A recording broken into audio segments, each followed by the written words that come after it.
And what was the prevailing sentiment among lawmakers who did not sign? I understand you can't speak for, let's say, the people who are closely allied with the Dutertes who have been vocal for a few months now about against impeachment.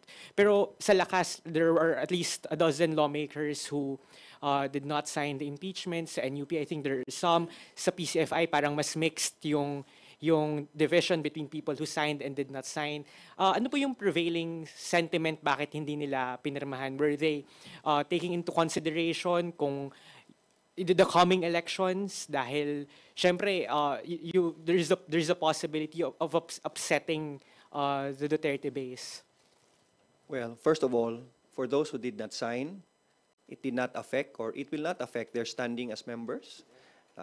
Wala kaming masabing masama sa kanila. Maybe it's safe to say that for those who did not sign, there are personal dynamics within their jurisdiction kung bakit hindi sila makasign.